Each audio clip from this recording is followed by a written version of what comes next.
Test.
Hello, welcome. I'm so excited to be here today. Today we're going to learn about how to set up a church live stream. You guys excited about that?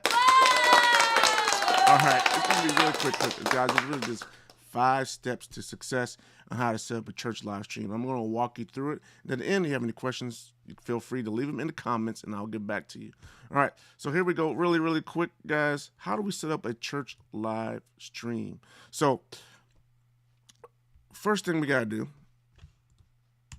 is step one is we got to get our equipment. So what type of equipment do we need, right? So first we're going to need a high quality camera, a camera that is at least capable of shooting at live streaming at 1080p minimum, right? Now, why did I say 1080p? Because guys, most services, YouTube, Facebook, they allow 1080p now. And a lot of times when people are watching your church service and they might be watching it if they're watching it on YouTube, right? A lot of the TVs now have YouTube apps, so they can actually watch the service on their big wide screen. So you do not want to be at 720p when people are watching it on a big screen at their home. So you want to be on 720, or you want to be at least 1080p. Most TVs now, big screens, home televisions are at 1080p. Now, can you go 4K? Yes, it's optional, but it's not required. Minimum is 1080p. So that's the first thing. You gotta make sure you have a camera capable of 1080p. Now, you might be asking me, how many cameras do I need? Well, you're gonna need a minimum of one, right? And then ideally, if you have 3 cameras total, that'd be great. You can get different angles. But at least start off with one, a 1080p camera. You can get away with it starting off if you start off with a low budget, and then you can expand to more cameras. Next thing, you're gonna need a good microphone, right? A good lapel microphone that you can connect to your computer audio equipment, right? So you can feed in the system. So a good lapel microphone or even a handheld microphone that you can connect, right? Just look up stage mics or lapel microphones. They're all pretty good. They're all pretty decent out there, right? So just pick one. And how many do you need? Once again, you don't need one. But if you want to get the audience, right? If you want to make it sound like real live audience background, you want to get some stage mics as well, so they can pick up the audience in the congregation, so that they kind of hear it as background noise. It doesn't seem just stale, right? So you can pick up those microphones. They're like stage mics, audience mics. Look them up. It's really quick. It's really simple. They also pick it up depending on your budget. Not required. First thing required though, either handheld microphone or a lapel mic for the preacher, whoever's speaking. Okay. You're gonna need a computer. Obviously, you're gonna need a computer to be able to connect all of to run your software that you're gonna need to run, and then also connect all the inputs from the audio and video equipment. What kind of computer do you get? Well, it's up to you, really. There's a big preference out there, but the only thing you need to make sure is that the computer that you pick has enough, can meet the requirements of the software, the streaming software that you're going to use. So I would say start off with the streaming software that you want to use, and then pick your computer around now. Now, if you have a computer already, then maybe you want to look at the streaming software, pick the streaming software based upon the computer that you already have. But ideally, any new computer that was built since 2015 should be sufficient to run most of the equipment, most of the live streaming software that you have. All right, now here's the next most important thing, and that is internet connection. Look, guys, when you're running and streaming, right, your services, you must be hardwired to your internet. It means you must have an Ethernet cable connected to the back of your computer. Do not use Wi-Fi. Do not use Wi-Fi. I repeat, I tried this years ago. I tried to use Wi-Fi and it crashes every time because you got people in the service using your same Wi-Fi and they're bogging down the system. So you must be hardwired to your computer through Ethernet. Now, how much speed do you need? How much upload speed will you need? Well, you need at least 12 megabytes per second upload speed to stream at 1080p to Facebook and YouTube simultaneously.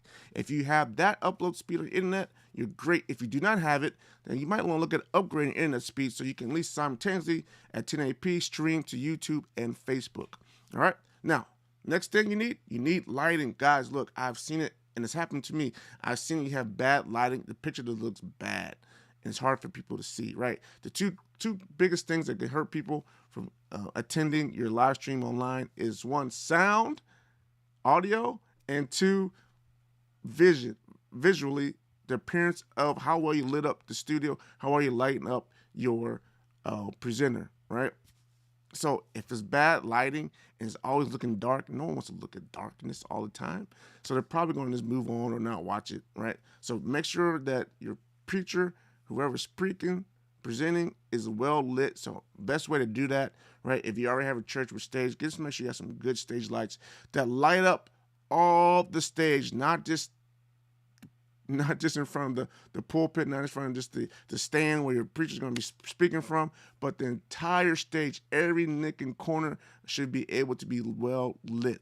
If you want to look at stage lights, just find a stage light company that's local to you, and they can probably show you what you need to do. All right, so that's step one. Step two, we got to get some software now, right? So we got to get some live streaming software. Now, there's some very popular options out there. We got OBS Studio, you have Wirecast, you got XSplit, you have vMix, and then my personal favorite is Ecamm Live, but it's only for Apple computers. I personally only use Apples personally, and so that's why I use Ecamm Live. It is a great thing. I'm actually streaming this live to you right now using Ecamm Live, okay? So it gives you a lot of tools that you can do. I don't know much about the other ones because I don't have a Windows PC. I never use them, but I'm sure they're great ones as well. But if you want to use what I'm using Ecamm Live. It's a great software. It allows you to stream to not just Facebook and YouTube, but also Amazon, also LinkedIn. If you have a LinkedIn streaming account, right? So many different ones you can stream to. But I personally use it. But really, and you can stream the other ones too as well with personal URLs, right? Instagram as well. You can do it all. So it's really, really simple to do. All you gotta do is just get Ecamm Live, download it, and it's done, right? Now, some of these got different prices, so look them up. Whatever price fits your budget and also fits the computer that you're using, right? Feel free to pick it based upon that. So now, step three, now we gotta do camera and audio configuration, right? So now we gotta set everything up, right? So let's get everything connected, all the video cameras connected to all the switchboards. So you can switch it. If you got multiple cameras, you can be able to switch them through multiple cameras. The cool thing about Ecamm Live, right? Once you get them all connected in, you can switch through Ecamm Live and use your switchboards. You don't need necessarily having a separate switchboard. But if you want to get a separate switchboard and make it easier to switch, right? You can get a separate switchboard to make it easier to switch and put that into Ecamm Live. So you can do it multiple different ways. You don't need to have a switchboard. What I gave you the equipment list is a bare minimum to get started, but I was going to always expand to something more sophisticated and with a big switcher and a whole bunch of monitors as well. Ecamm Live can support all that in their pro version. So now you got everything cooked up and separate. Now it's time to do a test run. Let's make sure this thing actually works. Like, cameras, action, test run. We're going to test it out. You're right. You do maybe, you have a night where you just practice. You got the worship team up there on stage. Make sure the sound's coming in good. Make sure your presenter is speaking well. You don't got to go through the whole service, but you want to make sure you got your right angles, your camera angles, everything looks great. And once you have it all nailed down, right, then you're good to go. So now you did a test run. So now it's time to go live, the final step. Now you just go live. Live stream your worship service, live stream your Bible studies, live stream whatever event that you want to live stream. Now you've all done. And that's how you set up a live stream for your church. Hope you guys have found this interesting and valuable. If you have, let me know in the chat down below. Also, guys, subscribe to this channel. Really, really appreciate it. Give me a thumbs up if you like this. Really, and if you have any questions, feel free to leave it in the comments. I'll feel free to answer any questions you may have. All right, that's all for now, guys. Thank you so much, and God bless you.